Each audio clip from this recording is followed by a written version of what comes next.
अस्सलाम वालेकुम and welcome to Pakviz YouTube channel. मैं हूं उमर फारूक और आज की इस वीडियो में हम बात करेंगे मेटाबॉलिज्म पे कि मेटाबॉलिज्म का क्या रोल होता है हमारे फैट लॉस में और हमारे फैट गेन में, और हम कुछ ऐसे मेथड्स की भी बात करेंगे कि जिनके थ्रू आप अपने मेटाबॉलिज्म को इम्प्रूव कर सकते हैं। अब अगर सबसे पहले बात की जाए कि मेटाबॉलिज्म है क्या, तो हमारी बॉडी में बहुत से केमिकल रिएक्शंस हो रहे होते हैं जो भी हम खाना खाते हैं उस खाने को कन्वर्ट करते हैं एनर्जी के अंदर, और फिर हम अपनी जो भी डेली एक्टिविटीज करते हैं उस एनर्जी की बेसिस पे कर पाते हैं। ये बेसिकली एक एंटायर प्रोसेस जो है मेटाबॉलिज्म कहलाता है। अगर आप इसको सिंपलर टर्म्स में समझना चाहते हैं तो आप सिंपलर टर्म्स में इसे ये कह सकते हैं कि जिस रेट से हमारी बॉडी कैलोरीज को बर्न करती है वो रेट बेसिकली मेटाबॉलिक रेट या फिर मेटाबॉलिज्म होता है। दिन में जो भी एक्टिविटी करते हैं, फिर चाहे हम वॉक करते हैं, हम सांस लेते हैं, हम बात करते हैं, हम आंखें झपकते हैं, ये तमाम एक्टिविटीज करने के लिए हमारी बॉडी को एनर्जी की रिक्वायरमेंट होती है।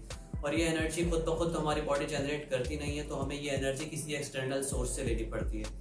और ये एक्सटर्नल सोर्स क्या है? मेजर सोर्स ऑफ एनर्जी जो है वो हमारा फूड है। तो हम जो भी चीज खाते हैं उसमें से हमें कुछ न्यूट्रिएंट्स मिलते हैं, लाइक कार्बोहाइड्रेट्स, प्रोटीन और फैट। और ये न्यूट्रिएंट्स जब हमारी बॉडी के अंदर जाते हैं तो हमारा डाइजेस्टिव सिस्टम इन्हें फर्दर ब्रेक डाउन करता है। लाइक कार्बोहाइड्रेट्स ब्रेक डाउन हो जाते हैं शुगर के अंदर, प्रोटीन्स ब्रेक डाउन हो जाते हैं अमीनो एसिड्स के अंदर, और जो फैट्स हैं हमारे वो ब्रेक डाउन हो जाते हैं फैटी एसिड्स के अंदर।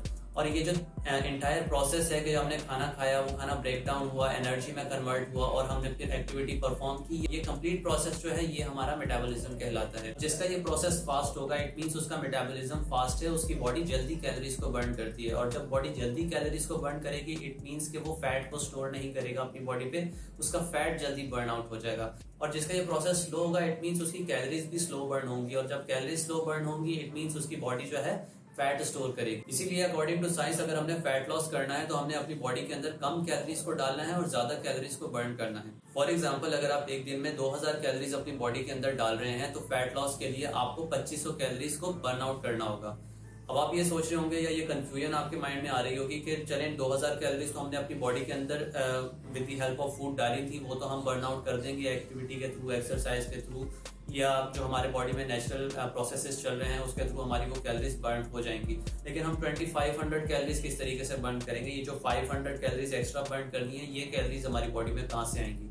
तो होता ये है कि ओवर द टाइम जो हमारी बॉडी के अंदर हमने एक्स्ट्रा कैलोरीज डाली होती हैं जो हमारी बॉडी में in shape of fat store हुई हुई हैं, तो हमारी बॉडी उस फैट को बर्न करेगी, उस फैट को बर्न करके एनर्जी में कन्वर्ट करेगी और फिर हम अपनी एक्टिविटीज को परफॉर्म कर पाएंगे। तो ये जो 500 कैलोरीज एक्स्ट्रा जो बर्न करने की बात कर रहे हैं हम, ये 500 कैलोरीज हमें उस स्टोर्ड फैट से मिलेंगी जो हमारी बॉडी में ऑलरेडी स्टोर्ड है, जो हमने ऑलरेडी एक्स्ट्रा कैलोरीज कंज्यूम करके हमारी बॉडी के अंदर स्टोर किया हुआ है। तो आई होप आपको मेटाबॉलिज्म का कुछ आइडिया हो गया होगा और उसका क्या रोल होता है हमारे फैट लॉस या फैट गेन के अंदर, इसकी भी आपको कुछ समझ आ गई होगी।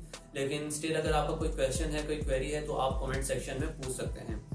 अब बात कर लेते हैं कुछ ऐसे मेथड्स की जिनके थ्रू हम अपने मेटाबॉलिज्म को इम्प्रूव कर सकते हैं या फास्ट रख सकते हैं। बिकॉज ओवर द टाइम होता क्या है, हमारा मेटाबॉलिज्म स्लो होना शुरू हो जाता है जैसे जैसे हमारी एज बढ़ती जाती है। तो जो सबसे पहला काम है हमारे मेटाबॉलिज्म को तेज रखने के लिए वो है एक्सरसाइज या फिर वेट ट्रेनिंग। देखिए ये बात तो हम सब जानते हैं कि जब हम एक्सरसाइज कर रहे होते हैं तो हमारी एक्स्ट्रा एनर्जी कंज्यूम हो रही होती है और हमारी बॉडी उस टाइम ज्यादा कैलोरीज बर्न कर रही होती है जब हम वेट ट्रेनिंग कर रहे होते हैं। लेकिन वेट ट्रेनिंग का सिर्फ ये बेनिफिट नहीं है कि जब आप एक्सरसाइज कर रहे हैं उस वक्त आपकी कैलोरीज बर्न हो रही है, लेकिन इसका सबसे अच्छा बेनिफिट ये भी है कि even after the weight training जब आप रेस्ट भी कर रहे होते हैं उस वक्त भी आपकी बॉडी कैलोरीज को बर्न कर रही होती है। क्योंकि होता क्या है कि जब आप वेट ट्रेनिंग करते हैं तो उस वक्त आपका मसल ब्रेक डाउन होता है और फिर जब आप बाद में रेस्ट मोड में होते हैं तो वही मसल रिकवर हो रहा होता है।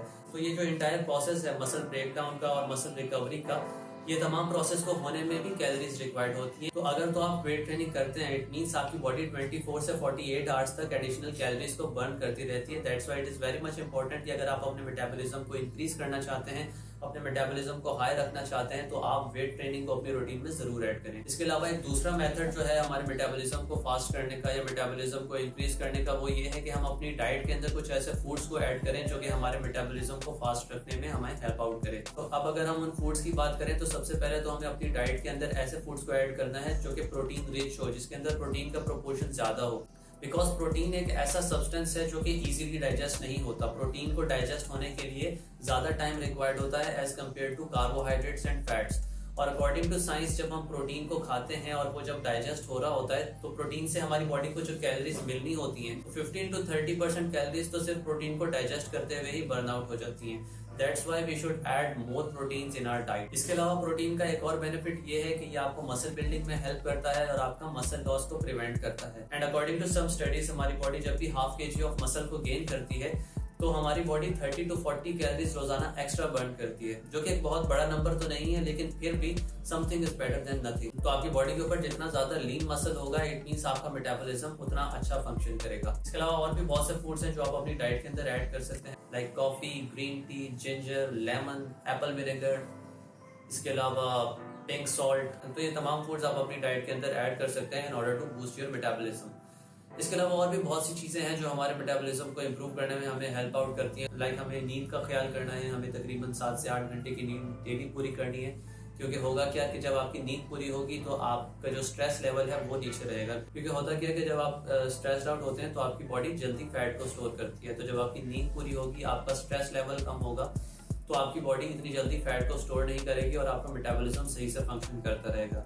इसके अलावा आप अपने वाटर इनटेक का ख्याल रखें। वाटर इनटेक मेटाबॉलिज्म को बूस्ट अप करने में काफी हेल्पफुल होता है। तो ये तमाम काम है जो आप कर सकते हैं अपने मेटाबॉलिज्म को बूस्ट अप करने के लिए। आज की वीडियो के लिए इतना ही। आई होप आपको मेटाबॉलिज्म का कंसेप्ट समझ आ गया होगा। अब नेक्स्ट स्टेप ये है कि इस वीडियो से आपने जो भी इन्फॉर्मेशन ली है, आपने उस इन्फॉर्मेशन को इम्प्लीमेंट भी करना है, क्योंकि जब तक आप इम्प्लीमेंट नहीं करेंगे किसी भी इन्फॉर्मेशन का कोई फायदा होने नहीं वाला। तो आज की वीडियो में इतना ही। इंशाल्लाह मिलेंगे एक और वीडियो में, तब तक के लिए अल्लाह हाफिज।